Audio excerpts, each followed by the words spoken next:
In your view, how should we be measuring progress as these meetings are underway?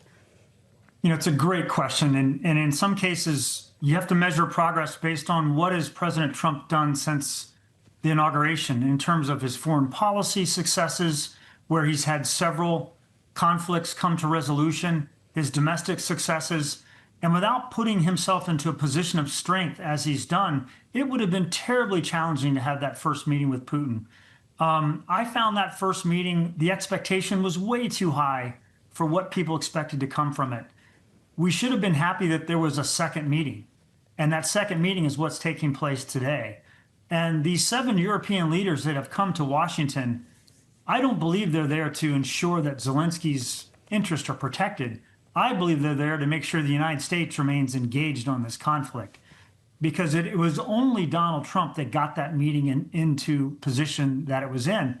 And it was also Donald Trump that got those same nations, plus the other NATO nations, to go to 5% of their GDP to fight Russia. So you don't get to an end to the war or a ceasefire, and you're certainly not going to be able to talk about territory or frozen assets or membership in NATO until you get to this ceasefire. So I believe we're at an incredibly fast pace of play, considering where we were just 5 days ago.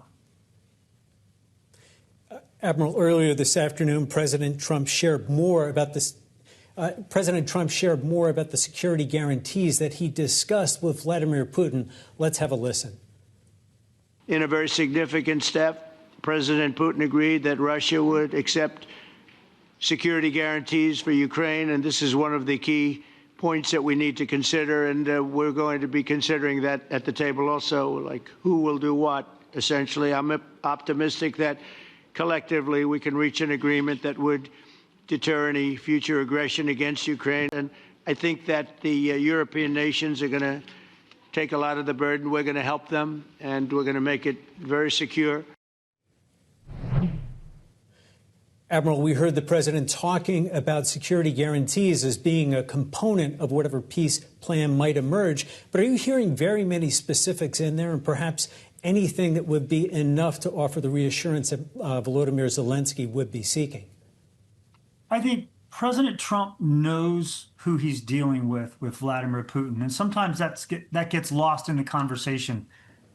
President Putin will violate whatever agreement is signed, when and if he can, but for certain, he has no intention of honoring any agreement. We've seen that since the Budapest memo all the way up to the invasion of Crimea, and then, of course, his invasion of the sovereign country of Ukraine. So this is not as if President Trump is trying to capitulate with a reasonable person. He knows who he is dealing with. This is the most important part of the conversation, are the security guarantees. Push NATO aside. That's not where we're going to come to a resolution. But the kind of security guarantees that he is offering are similar to Article 5 of NATO, in that these countries guarantee the sovereignty of Ukraine from any threats from Russia now or in the future.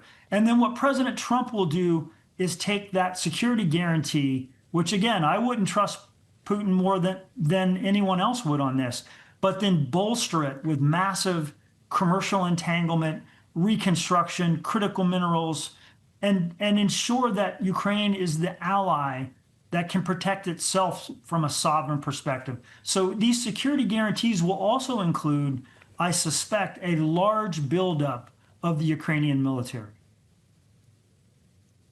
Right, and that goes to Ukrainian President Zelenskyy's point when asked directly what sort of security guarantees he would like to see. He replied everything. And Admiral, I want to go back to something earlier that you mentioned when it comes to the concept of a ceasefire, because now we have seen President Trump pushing for a full deal, saying that he likes the idea of a ceasefire, but he doesn't think that it is necessary. What is the strategic reason here? Is this providing a sense of urgency, or is this allowing Vladimir Putin to buy more time?